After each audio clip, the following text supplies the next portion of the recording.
Today on Conversations Aloud, we're discussing climate change, how it's really impacting communities, and what we need to do about it. This isn't just about polar bears and faraway glaciers anymore. It's extreme weather and rising costs that are becoming part of everyday life, really. We're joined by Robert Collin, who specializes in climate change mitigation. He's a researcher, a professor, and has been appointed by advisory commissions by three state governors and presidents. He writes extensively on this topic, and his book, The Climate Change Adaptation Generation, A Blueprint for the Future, has even won the 2025 National Evergreen Book Award for the best climate change book in the US. Welcome to the show, Robert. Thank you very much. It's an honor to be here. So, Robert, let's just start off with personally, what drew you into working on climate change? Was there like a turning point where you saw this as something that will define the next generation that you had to step into? What was that for you? Yes, and no, I have an Amazon authors page. I've written encyclopedias, and who Yeah. writes encyclopedias, right? What is an And encyclopedia? I've been an advocate. And, I'm an advanced nerd, and so I'm in the outdoors a lot. I love nature. Nature is truth. Water is truth.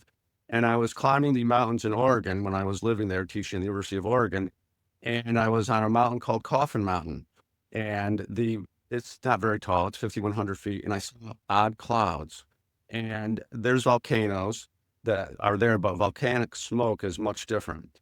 This was much different. For the first time in recorded history, the wind had shifted from west to east and went from Okay. east to west. So a large fire occurred that went on and on. It was the biggest fire ever.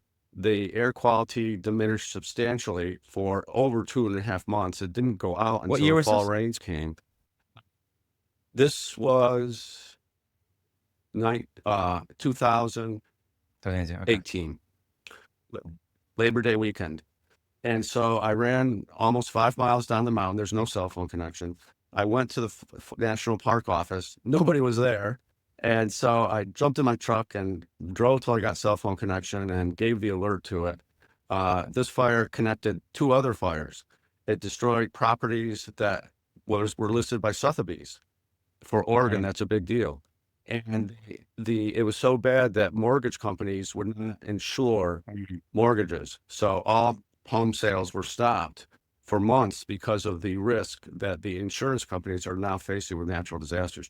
And I thought to myself, I've always been protecting the vulnerable, protecting nature my whole life. I don't know why. People ask me why. I don't know why. And so I said, well, what can I do? What can I do?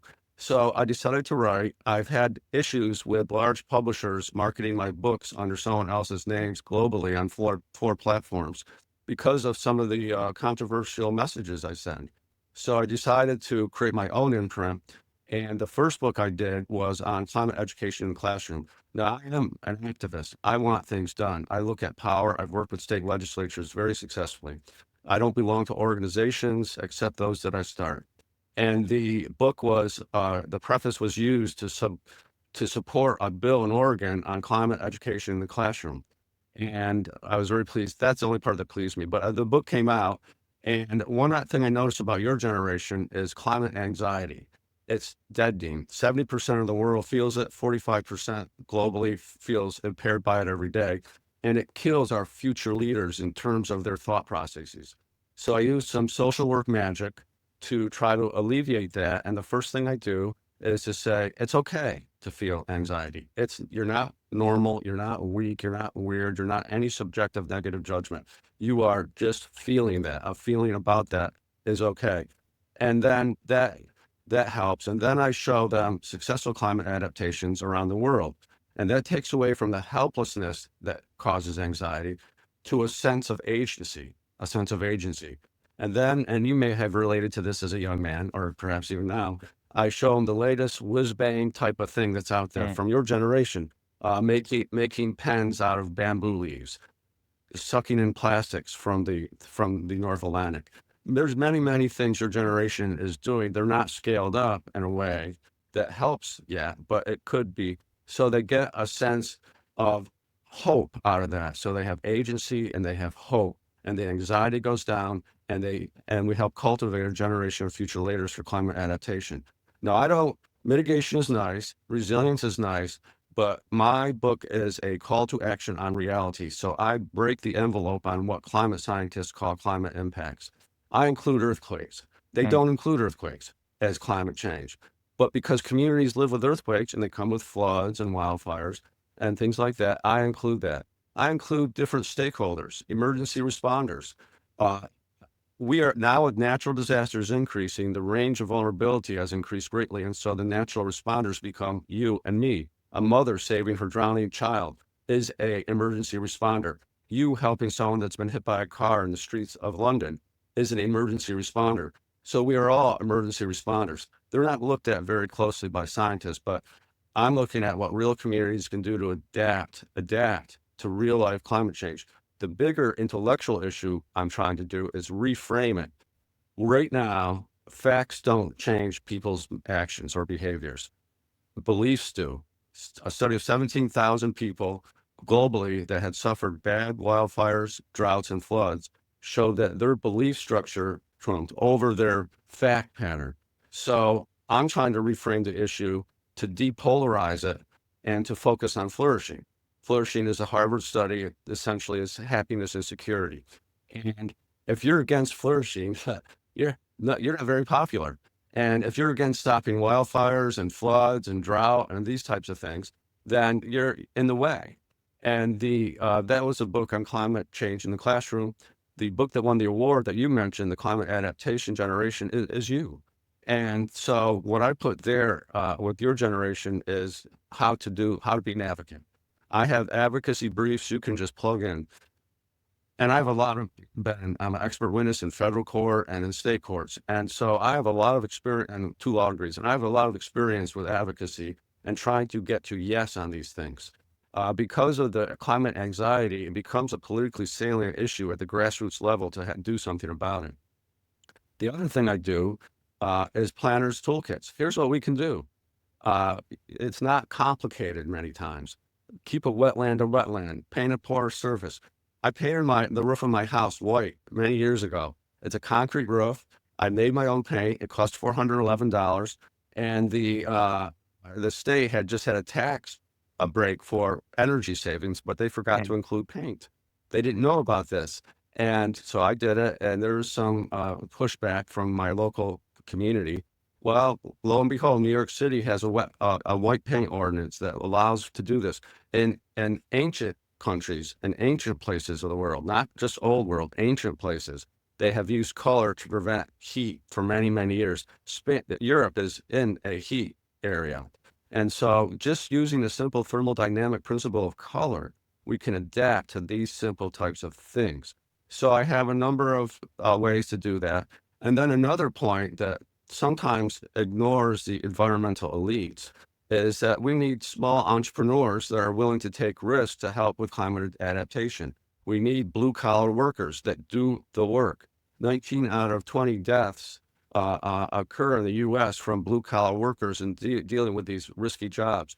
And I focus on them, and I've developed a climate worker bill of rights in my new book on environmental elitism, which I'm sure will make me many friends. But that turning point came when I asked, what could I do?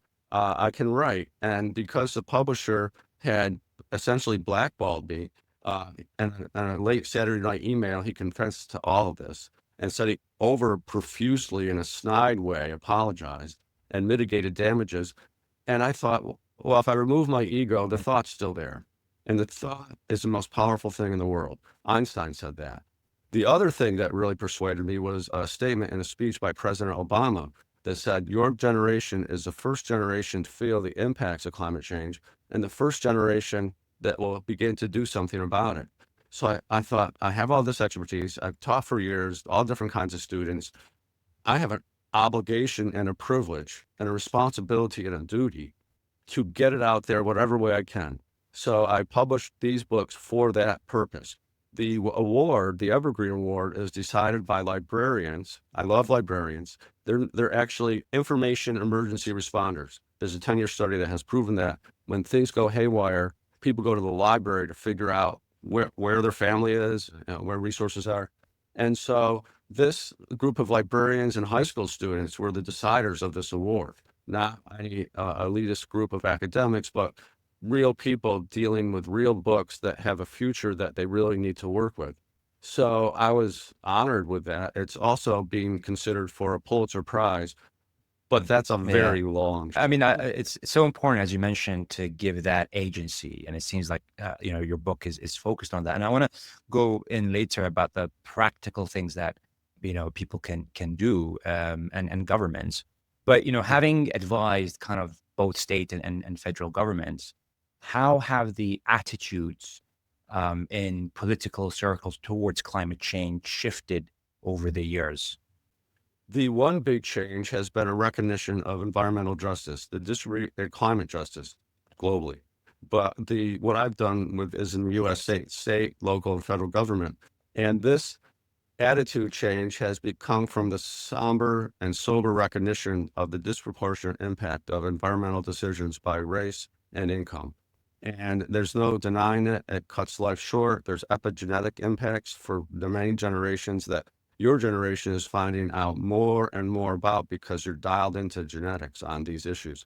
So in Oregon, I and many other people were involved, formed the first environmental justice state agency called the Environmental Justice Task Force.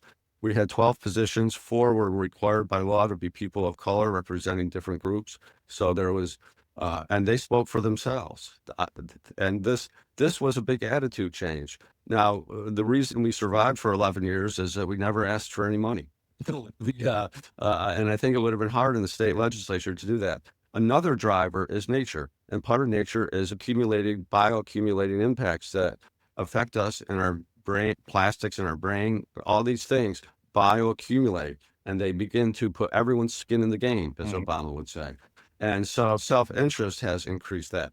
But the other federal agencies have been somewhat of a bureaucratic nightmare in terms of actually moving the needle forward on that. Occasionally, they'll appoint a head administrator who gives us a space and a place on an advisory commission to issue a report that hopefully will get out there and help move the needle on some of these things. Recently, this political environment is extremely polarized, so that they don't even like to use the word climate change, even though it exists. You saw the erstwhile President Trump in front of the UN denying it in a long, rambling speech that was completely untrue and not based on fact. And that's why he wins, because he's moving with beliefs and facts aren't persuading people. That's why I'm trying to reframe the issue away from beliefs until the facts that appear in front of you can affect your individual personal health, safety, and welfare, and those that you love ones. So I've seen a little bit of movement in that. I've seen a big movement in educators and getting climate education in the classroom. The coast and the U.S., East and West Coast, sea level rise causes storm intensification and salinization of necessary fresh water. So they have obvious skin in the game. Global urbanization has increased dramatically. And so the anti-urban attitudes of environmentalists are directly in the face of what we need for climate adaptation. So I haven't seen that change, but my new book is direct, and I gave you a little piece of that about who these elites are. Not by name yet, but Yeah. maybe that will come. I don't know. They change positions. Yeah. That's for journalists, but they do have names. I mean, they do have names, and I've experienced some of this exclusion. My wife is African American. She taught the first sustainability course in the U.S. and was excluded from many environmental groups. So the voice of authentic people have been suppressed to a point where we're becoming the majority. So that's a very perceptive question in terms of trying to get this to move. Local governments, the stepchild of all the governments, where the rubber meets the road, the hammer hits the nail, where the grass grows green, where things really happen. They build the roads, they build the dams, they build the culverts, they bear the cost. They have to, make taxpayers pay for these things. They help plant the trees. They are very receptive to some of these ideas, but nonetheless, they are still dominated by what I call FIRE: finance, insurance, and real estate. Those interlocking corporate directorates control land use and are in a big way an obstacle. The other aspect that I talk about is the digital divide. Now, it's not just poor nations and rich nations and their access to global telecommunications. It's the generation of older, generally white, generally male individuals who don't accept AI. They don't accept technology. Now, your generation, and I promote artificial intelligence not as a leader and with community control, but as a way to deal with climate adaptation. Right now, AI is a better predictor of the weather than any meteorological models we have. So if you're a farmer trying to figure out when to harvest your crops, you're not going to go to the local news station or Mm. AM radio. You're going to go to AI because, and then that's the supply chain for food. Now, two aspects of your generation's intelligence. One, 150 miles east of me, probably about 2,200 miles west of you, in the Atlantic Ocean, a very salty ocean. Under the ocean, they just discovered a huge body of fresh water they never knew was there because your generation has developed infrared LiDAR. The other thing that's come out 6 months ago, and hopefully there'll be other continents, and Europe's going to need this. They know where all the water, hydrogeology, is underground. They know where it all is now. They know how it all moves. We didn't know that. So we can predict a drought without necessarily watching weather patterns, just by knowing where the hydrogeology is. I skim mountaintops discussing these disasters, but they're like for drought, for instance, what does that mean? Slow rolling natural disaster. It means disruption of the food chain. It means that when the water in the aquifer goes down, the organic, inorganic pesticides, herbicides, rodenticides, all the it means land to kill, get concentrated in the fresh water that remains and exposes people to far more toxics. It's probably happening in the UK right now. So the implications of this with public health have made, to answer your question, given us a little bit more saliency on some of these issues. School boards are grassroots leaders that have to deal with political issues, and they make decisions that affect the future lives, affects the future of any country, whatever governing body that is of a board. And so they are now listening up on this. In my climate education book, I specifically address school boards, and I talk about career paths and jobs and resources, the reality of their everyday existence. And they are listening to that. You have to tell people what they listen to get to yes. Yeah, yeah. On that, I mean, it's to your point. We're seeing it happen in real time now. There's no more. It's going to be okay because we're seeing the fires, we're seeing the drought, we're seeing the flooding, we're seeing the extreme weathers. The issue, I think, for a lot of people, especially also the younger generation, it comes back to this kind of flourishing point, but flourishing from an economic perspective. The way they see it is that, okay, climate change is real, it's happening, we can see it, but how we're approaching this with the net zero initiative, which is this idea of, in the UK, for example, by the year 2050, the amount of emissions that we're going to be producing is going to match the amount that we're reducing in terms of the emissions, so that it's balanced. The way we're approaching this is resulting in higher costs of energy. The UK is the highest cost of energy in Europe, which is crazy because we have carbon ways of releasing energy in the UK, but because of the net zero, that's limited in terms of our capability of leveraging that. But also, it's slowing economic growth because a lot of regulation stops the UK from manufacturing certain things, and instead it exports that to other countries to manufacture that, so that in the UK on paper it looks like we're not releasing that much emissions. We're just kind of exporting it to another country to produce those emissions, to manufacture those goods. So in the end, we're paying more energy, but it's not solving the issue of reducing carbon globally. It might be reducing carbon from the UK perspective, but if we're causing China to produce the steel or the cement or whatever, it's full of there you're going to use a lot of carbon waste to do it, more than if we kept it over here. That's the issue that I think a lot of the younger generation are questioning this approach to climate change, which makes them feel a bit hesitant to take or take it seriously because they see the negative aspect of it from an economic perspective. Do you see that as viable, or is there something missing from that view?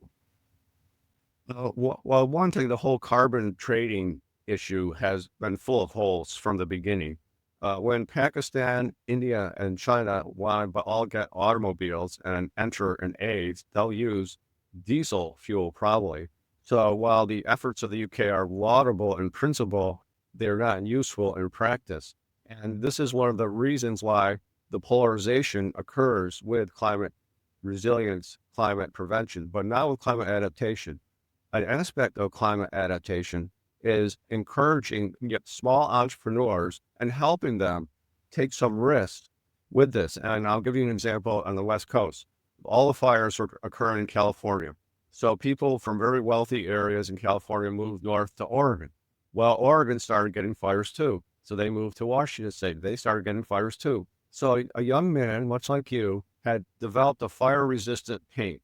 And it's not fireproof, but he was just a small entrepreneur. He was working 10 hours a day, doing everything he could, but he couldn't scale up. He couldn't scale up on a climate adaptation measure that would protect property values and health. So savings that come from climate adaptation are much more persuasive than paying a tax on your energy and carbon. Energy, and we wrote a 2-volume encyclopedia on energy. Energy is a subject of massive technological development. You can get energy from your sneakers with piezoelectricity. You can get energies from walking on sidewalks in many places just from that capture of that energy. Solar power efficiency is drastically increasing every time.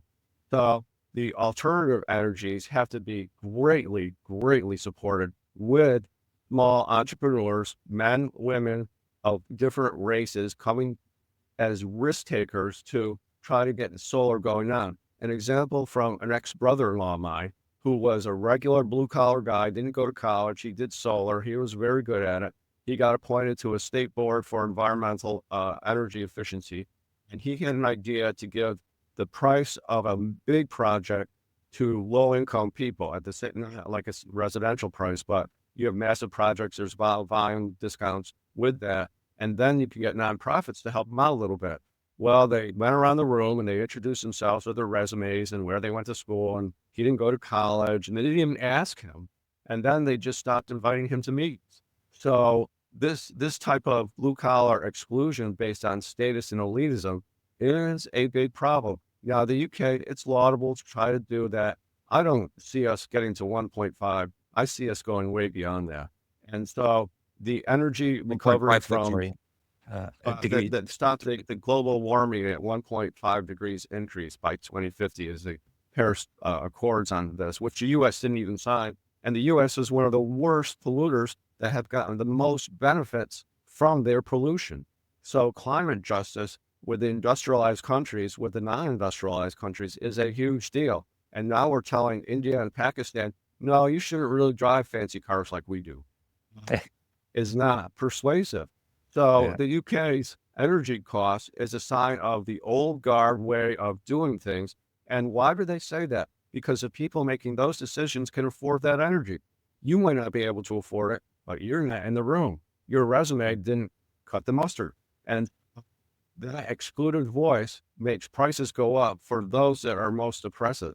And it also creates this resistance and polarization that allows finance, insurance, and real estate to stack the deck in terms of decision making at the local and federal and national, in your country, political level. So the savings come with public health. The savings come with a secure food supply. The savings come with your children being safe. The savings come when you plant trees from a better, cleaner air environment. Those are intangible things we've never figured in terms of the cost of production plus profit. It's, You just- know, then it's, it's very hard for people to grasp that because they're seeing the cost directly of their energy. They can see the energy costs go up. It's hard to translate the health that they get and the reduced costs from that and all these other things that is kind of indirect. So it can be a bit challenging, especially if you're, with the living cost crisis. You'd have more emphasis on the things that are happening directly in terms of cost right now. But I do see your points about all these other impacts that are also happening with moving away from this. I think one of the other issues in the UK is that we have we have a good amount of renewable, especially turbine. It seems like we're investing quite heavily, but the infrastructure isn't there to able to take on that energy and supply it to people. And in some instances, we're paying these turbine farms to close down because of excess energy. Because then it would kind of, we have to obviously balance the demand and supply. So we'd have to close down the supply so that we balance it out, which is, for a lot of people, they think that's a ridiculous thing. We're paying higher energy, but we're also paying for closing down energy production because we haven't invested in the infrastructure. And the issue is the government doesn't have the money anymore to do those things because of the promises of, social and healthcare and all those other elements. That's a very good point. Closing down the windmills because they can't save energy based on meeting demand at the time. With that, there's some changes with that. They use that energy to move water uphill when people don't need it, and then when people need it, they use hydropower and release that energy. They're doing that in Tennessee now. So that approach, but the cost of this innovation isn't free. The point that does very much concern me is how people like you have to bear the cost when people of greater and corporations and other wealth pockets do not proportionally pay their fair share of this. This Mm. is, the tax abatements. Oil companies, oil petrochemical, have gotten away with massive tax abatements for many years all over the world.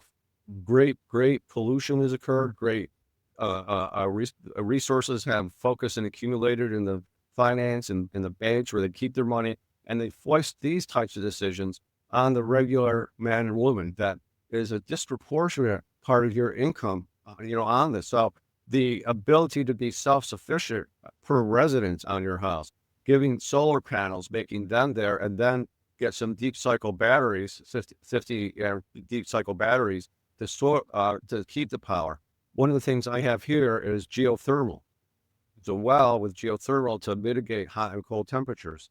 Now, it could be warmer and it could be cooler, so it's not as efficient as just turning around the air conditioner, which I've never had in my life.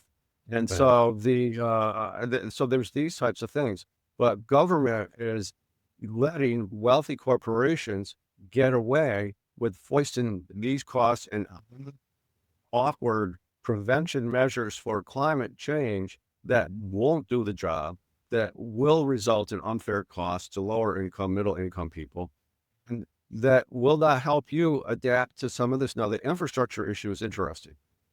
Porous surfaces go a long way to stopping floods. Well, painting sidewalks white go a long way to preserving water. Very simple things. Now, Right. they should encourage you, my friend, to be able to do some of these things with cheap white paint. They have a high new reflective paint that's better than my special mix I made for my roof in Oregon. And a young entrepreneur got involved with that. But the banks don't finance the young man or woman going out to that. The paint that I was telling you about was fire resistant. Well, he couldn't get a bank to help him out with that. No government would help him out with that. They wouldn't float a bond for him. They wouldn't float a loan for him. They wouldn't move the resources from big money, finance, insurance, and real estate, and all the tax abatements and taxes they lose for those groups to the regular person dealing with this issue. So, Very interesting. Yeah. but yeah, I that's a mean, very good. Thank you for yeah, raising it. interesting. So if the government, I mean, the government seems there's a lot of options and there's a lot of ways to approach this. What would you say are the top three things the government should do immediately to, and ways to approach the climate change? One of the top three things is to allow for water conservation and to support efforts of private individuals to conserve water where they live, work, play, and worship. And to do so by just giving 50-gallon barrels off a rain spout to every family that's there. And how much would this cost? Chump change, as they said. And this is something that could be very helpful right away in terms of people's flourishing and security, because water is life. The other ways to stop flooding is you have to always improve the roads. You just always have to do. There's always some road maintenance project going on. Well, use porous surfaces on your new construction projects. You don't have to build all new roads for that. Just throw it into your regular capital improvements program and put the porous surfaces in there, and you'll have that. And that's, Another, sorry, just for the audience, that's the road where the water would just go through. So you don't have to have like usually on the side something to collect the water. This is actually through the road itself, the water can go through. and be retained and be released more slowly. Preserving wetlands, not just preserving, but creating wetlands. It's very expensive to develop on wetlands. Let them be. Estuaries, you're an island nation. So estuaries should be protected, and it's very difficult to build with those. And already the sea is telling us it's dangerous to build there. So those are a few of the major things. One thing that came up here 6 weeks ago, a 13-year-old got swept away in an intense rainstorm and drowned in a culvert despite the best efforts of emergency responders to pull him out. Culverts are too small. Culverts don't have drain protectors. So one very simple thing, and this happened in Texas, there are 400 Boy Scouts that were downstream of a massive flash flood. They got trained. They all lived. Upstream, there are a bunch of people, young people, that were not trained. They died. So very simple climate education for natural resource disasters and school and the curriculum of where to go, what to do, how to stop it. Culverts, they started a capital improvements program with the DMV, the Delaware, Maryland, Virginia, Washington, D.C. area because of the storm intensification from massive overdevelopment. And they need bigger culverts and they need to put a protector on them so that kids don't drown in flash floods. So some of these things are related to the mortality of our youth, especially flooding. Wildfires, very simple. Don't put flammable plants next to your house. Speaking it up, it Right. sounds painfully simple, but if they enforced an ordinance with developers here where I live, they're supposed to build trees whenever they do real estate development, but they have a special fund they can put money into instead of putting trees in. Don't allow that. Put trees in that give shade, not a little 6-inch tiny little tree, a tree. You know, it doesn't have to be a giant tree, but it has to be one that will live and sustain and then maintain it. And one of the programs that have worked very well is communities love trees. People, no one's against trees except developers. And so they will help keep them watered. They will help keep them maintained. Very, very simple types of things. In Spain, the cities are now putting covers over their streets just so they have shade, and they planted trees there. And it's a wonderful, beautiful, healthy environment that didn't cost much. So the role of government intervention at the local level in terms of climate adaptation is very large and very wanting and very, very simple, where you don't foist the cost. Rent, especially renters, are often forced to bear the cost more Yeah. than private property owners. But So, those and I go through all those things in my book, but these are painfully obvious that your advocacy as part of the generation I'm talking to can get a toolkit for planners and plug it in like a plug in the wall. yeah, interesting. So do you think that there would be more benefit if the government focused on these kind of initiatives, whether through regulation or kind of, uh, public policy of educating people of what they can do versus kind of the climate agreement, the Paris climate agreement, where they put limits on each country in terms of their carbon emissions. Do you feel like the on the local level is has more of an impact versus the on the global level? Overall, yes. And one reason is enforcement. The emissions of environmental enforcement is terrible. Environmental impact statements in the US, and I've taught a course on this, I wrote the first book on the US Environmental Protection Agency, are advisory only. They seldom have to be done. When they start, you don't know they're even looking at you. They don't give you notice of the first beginning of it. It's very poor. So enforcement is terrible. Could you afford to go to court to enforce a regulation on someone doing global emissions? No Yeah. way. And so the whole enforcement is not worthy of the actual policy. First of all, the credit exchanges for carbon were shown to be corrupt on a good day. Corruption is a cultural term. It varies from place to place, but people lied, cheated, and steal, and there was no enforcement or third-party verification of any of these things, and Sorry, emissions went up. when you say carbon exchanges, do you mean the ability to buy carbon credits to? Yes. Yeah. Okay.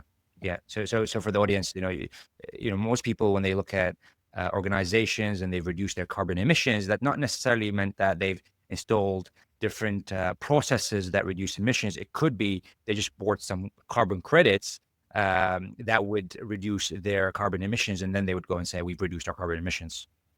And those credits, where they use them, are often in poor urban areas that are already oversaturated with polluting industries. So, and also in the Amazon rainforest too, by the way, and the lungs of the planet. So I am vehemently, yeah, that's nice if you want to think about it, and we can have research and technology and development there. But to foist it on the regular person that has to walk in nature, live, work, play, and worship with children, with a future, with these types of things, I think is unjust. And so the pie in the sky type of programs you're talking about come from the environmental elites that are funded by finance, insurance, and real estate, who funds the governments that set up these policies. So if you don't have to, the government doesn't have to give people much in terms of intervention, except the freedom to adapt to the environment. Let people plant trees. Let people have rain barrels. Let people have culverts that are safe. Let people have wetland protection. These types of very, very basic things. And I bet your children, when they get to school, will have a climate education in their curriculum at a very early age. And it won't be science. It can be art. It can be literature. It doesn't have to be limited by the disciplinary boundaries of the elites in higher education. It can be how they feel, how they express it. And I'm really looking forward to that, because I think that will be a beautiful thing. Yeah, it would be. It would be. Just lastly, what is the biggest misconception that you feel people have about this that you'd like to inform them about? That it's a liberal environmental cult, that you have to be in Bob world to be ready to adapt to the climate. Farmers know better. Just yesterday in a Maryland farm show on public TV, what's left of it here, had a whole thing on how farmers are climate adapting. Now, farmers hate all governments. They're not liberal or Democrat. If you make them vote, they'll be mad at you because they're farmers. So Right. that misconception that it's a political party stance, that it's an environmentalist stance. Why do people polarize on environmental status? Because it's elites making the decisions. They're making you pay more energy for a carbon issue when you could put rain barrels up, when you could get solar power, when you could get geothermal, where you could do a lot of things. An apartment complex could. Landlords shouldn't be passing on the cost to renters of these higher costs of energy. So that's misconception of it being a liberal issue. It's neither liberal or conservative. It's just adaptation. Love it. The And Robert, audiobook is coming out soon, by the way. sorry? I have an audiobook on the climate adaptation coming out, and you'll like this. I use 4 to 7 voices per chapter so that everyone can hear someone that sounds like them. And one of the voices I use for conservative people before your time is an old Southern guy named Burt Reynolds. And he was in Smokey and the Bandit, and I have him talking about environmental justice and things like this. So this audiobook, it's not for profit. Nothing I do is. It's to help blind people and assisted living people and people that if a flood comes and you're blind, can you imagine the terror on that? They need to Yeah. know how to climate adapt too. So I think that getting to the voices that you can be familiar with that sound like you, as well as the technology that where if you don't have eyes, you can still know about how to do it, is a very optimistic future path on this. It's been nightmarish with the audio engineers, as you I'm sure can relate to. But no, I insist on it. I insist on it. There's a tween voice.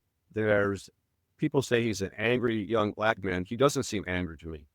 That's a racist thing people There. say. But Okay. nonetheless, I use his voice. I have a Pakistani voice.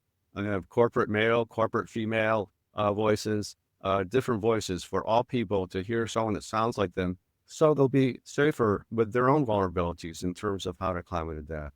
Awesome. And then that will be released on Amazon, the audio? Yes, yes. It should be coming out any day now. I'm going back and forth. I insist on it. And so that, well, if you take out this voice, it'll be a lot easier to get it in the specifications for ACX. I don't know. I'll go somewhere else, and Google Books looks pretty good. And so I'm not a very good negotiator, but I insist on protecting vulnerable people. Yeah, that's great. And if people wanted to, hear more about your research or what you do, where can they follow you or see your work? Oh, I have a website, the first one ever. It's called Clouds BS2, Clouds CLOUDSBEUS2.com. That's my author's website. I'm on Amazon. I have an Amazon author's website, which is on Amazon. You can find it there. It has all my books. If it's okay, I can just get my email. I'm very personable, but Yep. some people don't work. Like my home email that I respond to is my name backwards, Collin, Collin, Robert, Robert, the number 4 at gmail.com. And when I do climate anxiety issues, I'm talking to kids. You know who I'm talking to? Their parents. Their Mm, parents have a lot of climate anxiety. for They're, sure. and they're, and it's, wonderful to get to the parents, because then the children see their parents want to know about it and they want to know about it. And I feel like we have, long after Bob world is over, that we'll have a future set of leaders, perhaps your own children. Mm. Maybe we'll see. We'll see. Yeah, it'll be very interesting where we're heading, and what will come out of it. It's definitely an interesting world, but hopefully, can make it a safer also world with with the work that you do, which we're very grateful for. Just lastly, in terms of the book itself, which one do you recommend for people to, if they really want to have that agency? And to find practical ways of what they can do instead of just hearing about it. Which book would that Yes. be? That would be the ones librarians like, the Climate Adaptation Generation. Perfect. That is a how-to book. It's a call to action and how to do it. And one thing with your generation, I've noticed, like all youth, is a lack of patience. And you get in front of a board or something, and you just Yeah. get name calling and things like this. And I have a way to help get to yes on this. You can, for every dollar spent on climate adaptation, it saves 5 to 6 US dollars from climate disaster recovery. So if you want to talk about money, that is a figure that is persuasive of the most conservative person that wants to be reelected. There you have it. That's love it. That's great. Robert, it's been a pleasure speaking with you. Thank you so much for your time today and everything that you shared with us. It's an honor, and I'm so delighted you have this platform. Keep it up. It's so necessary, and it's more beneficial than you'll ever know. Thank you for that, Robert. Have an awesome day.